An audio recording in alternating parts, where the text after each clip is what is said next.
भारत के सभी राज्यों की खबर SNS न्यूज चैनल पर, खबर जो आपको रखे सबसे आगे। नमस्कार, जय भीम, जवाहर, आदाब, सत श्री अकाल।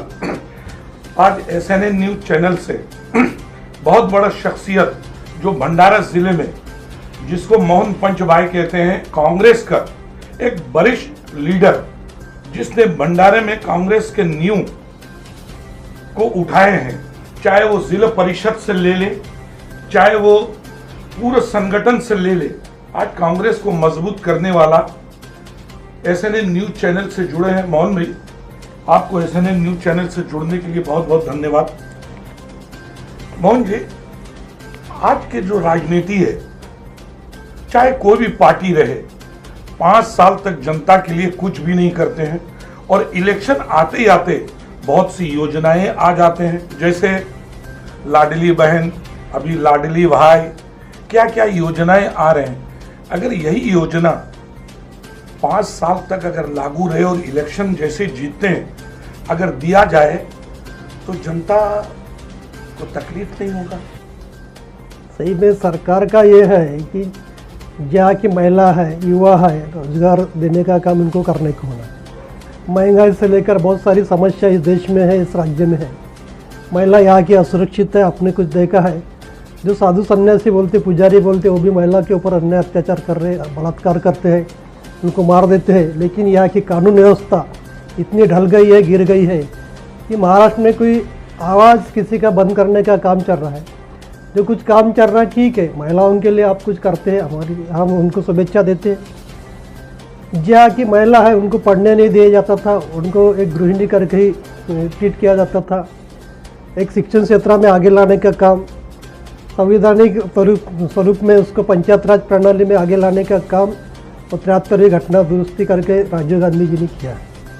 उन्होंने आरक्षित किया है, वो अपने पैर पे खड़ी हो रही है, नौकरियां करते जा रही है, बिजनेस कर रही है। आज जो कुछ सरकार की जो नीतियां हैं, यानी वक्त पे चुनाव नज़दीक आ रहा है। पिछले 5 सालों सरकार में थी, अभी 2 साल में से सरकार में है। कुछ न करते हुए ऐन वक्त पे युवाओं, इतना सारे बेरोजगारी बढ़ गई है। नीट जैसे एग्ज़ाम में भ्रष्टाचार हो रहा है, CET में भ्रष्टाचार हो रहा है, TET में भ्रष्टाचार हो रहा है। युवा योग का भविष्य जो अंधेरे में रखने वाले आज युवाओं के लिए लाडला भाई करके योजना ला रहे हैं। महिलाओं का जो भविष्य अंधारे में रखने वाले, उनके ऊपर अन्याय अत्याचार करने वाले जो लोग, उनके लिए लाडली बहना करके योजना ला रही है।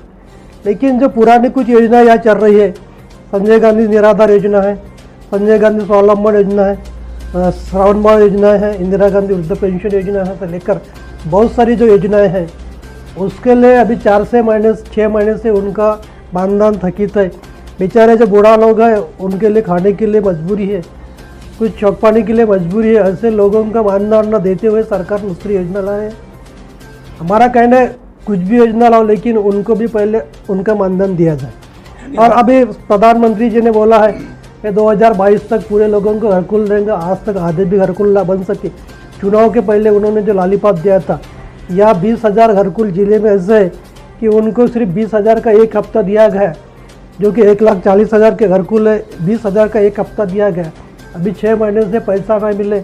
अभी बारिश का सीजन में लोग बारिश में रहने लगे हैं, उनको रहने की दुरावस्था है।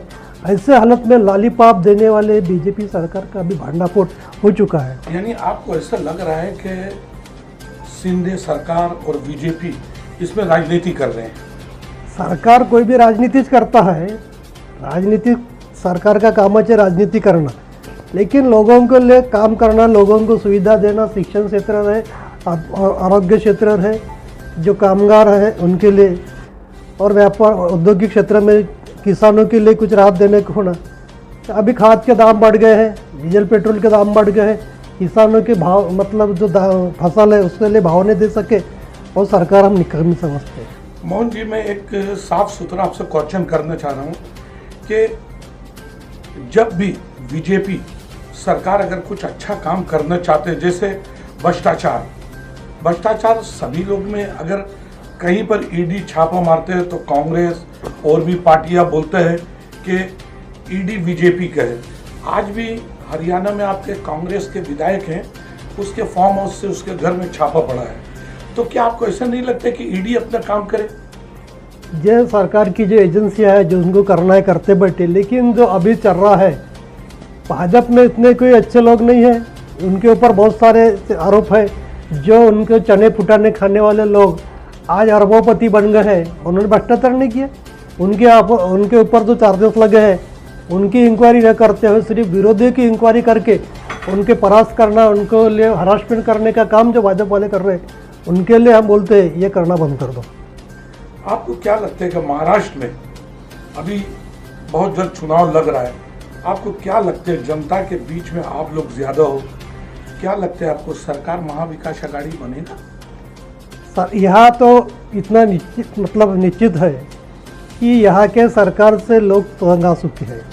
जो करप्टेड लोग हैं 50-50 खोके लेके उन्होंने सरकार बनाई। दोबारा दूसरे जो करप्टेड लोग हैं, खुद प्राइम मिनिस्टर ने बोला था भिलाई के ऑफिस में भोपाल के भाषण में उन्होंने कि 72,000 करोड़ का घोटाला अजीत पवार और उनके साथियों ने किया है, अजित पवार ने किया है सिंचन में। ऐसे लोगों के उन्होंने अर्थ मंत्री बनाया, उप मुख्यमंत्री बनाया और भी करप्शन हो रहा है। ऐसे करप्टेड लोग जो राज कर रहे हैं उनके साथी भी इतना करप्शन कर रहे हैं। ऐसे हालत में लोगों को न्याय नहीं मिल रहा है और जो करप्टेड लोग अपने साथ में लेके जब आज़ाद जो कुछ करना चाहती है, लोग तंग आ चुके हैं। उन्होंने अभी लोकसभा के चुनाव में बता दिया कि तुम करप्टेड लोगों के साथी हो, ज़्यादा करप्शन आपने किया है, जो रास्ते रहे या कुछ भी रहे ना बनते हुए सिर्फ तुम्हारे मकान बन रहे। ऐसे हालत में परिवर्तन निश्चित है। महाराष्ट्र में आने वाली सरकार गैर भाजपा से महाविकास आघाड़ी की आने वाली है निश्चित तौर पर। लेकिन बीजेपी तो कहता है कि कांग्रेस ने झूठ अफवाह उड़ाया, संविधान खत्म हो रहा है, संविधान खतरा पर है। बीजेपी का कहना है कि आप लोग झूठ बोले।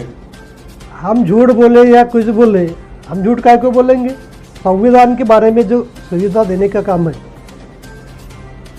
वो तुम दो ना। हमेशा कुछ तो भी गलत ढंग से एक साझा रखते हैं। अभी तो शिक्षण क्षेत्र में बदल लाने का काम केंद्र सरकार करने वाली है, जो कि जाति नहीं है, शिक्षण देने का काम करने वाली है। लेकिन किसी ने मान्य नहीं किया, अभी तक तो हुआ नहीं। यानी कोई चमार का लड़का रहेगा तो चमार के काम कातड़ी सिलने का काम करेगा, कोई किसान तेली का लड़का रहेगा तो तेल निकलने का ही काम करेगा। तो सामान्य जो लोग हैं वो इतना ही पढ़ेंगे कि जो ऊपर ना जा सके। ये पॉलिसी रखने वाले, मनुस्मृति को मानने वाले लोग संविधान को मानते नहीं, इतना निश्चित तौर पर। लेकिन अभी अब महाराष्ट्र में आपको 14 खासदार होगी आपका। हाँ। लेकिन 14 में अभी तक भंडारा में भी आपके खासदार आप लोग पब्लिक ने चुन के दिया है। लेकिन इतने दिनों में खासदार साहब जनता के लिए क्या स्टेटमेंट दिए?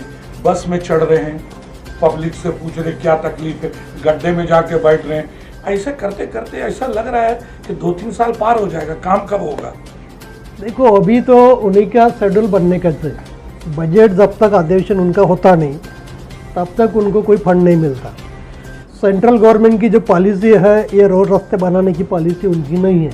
उनका रेलवे है, विमान सेवा है, भेल है, ऑटो फैक्ट्रियाँ है से लेकर और कुछ जो काम है वो काम उनको करना है। लेकिन एक जनता का एक लोक प्रतिनिधि करके वो एसटी में जाते होंगे तो जनता की आवाज़ सुन रहे हैं। कोई जनता भंडारा में ऐसी हालत हो चुकी है या पुणे में ऐसी हालत हो चुकी है, ये परसेंटेज वाला काम जो चल रहा है तो पूरे रास्ते खोद के रखे हैं, कोई भी रास्ता ठीक नहीं है, लोग गिर रहे हैं, एक्सीडेंट हो रहे हैं।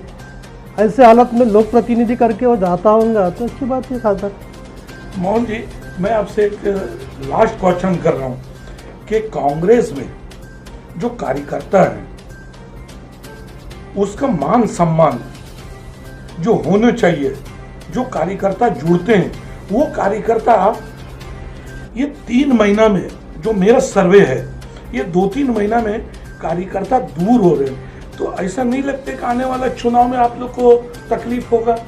नहीं, कार्यकर्ता कोई कहीं जा नहीं रहा है। चुनाव हो गया, चुनाव के बाद 1 महीना रिजल्ट नहीं लगा, रिजल्ट के बाद अभी खेती बाड़ी का हंगामा आ गया। ऐसे हालत में लोग अपने अपने काम में व्यस्त है, तो अभी पार्टी का काम कर रहे हैं, कोई पार्टी से दूरावस्था में नहीं है। लेकिन कुछ लोग तो नाराज है, कांग्रेस में बड़े बड़े जो आप लोग के साथ रहते हैं कि टिकट बंटवारे में कुछ ऐसा खामियां हुआ है, जो बहुत कांग्रेसी जो कट्टर है उसको टिकट नहीं मिला, और बाकी जो नया चेहरा है जिसको लोग पहचानते नहीं उसको टिकट दे दिया। तो कांग्रेस में ये भी चल रहा है बड़े बड़े में।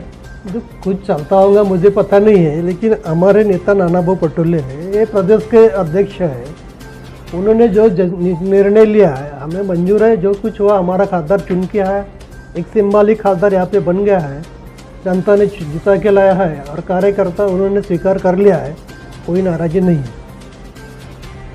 एसएनएन न्यूज चैनल से मोहन पंचभाई ने साफ सुथरा कहा है कि कोई भी कार्यकर्ता कांग्रेस से अलग नहीं है, और नाना पटोले एक ऐसा चेहरा है देश में जो बीजेपी के खिलाफ हमेशा एकदम ओपन बोलते हैं। बाकी सब नेता जो है तोड़ मड़ोड़ के बोलते हैं, लेकिन नाना पटोले और मोहन पंचभाई जो भंडारा से, ये हमेशा खुल के ही बात करते हैं, चाहे वो कोई भी सरकार हो और कितने बड़े लीडर हो। आने वाला समय में जीतने के दावा इन्होंने किया है, और अपने खासदार को आगे काम करने के लिए भी बहुत अच्छा बताया इन्होंने। एसएनएन न्यूज चैनल से मैं सैयद जाफरी, भंडारा।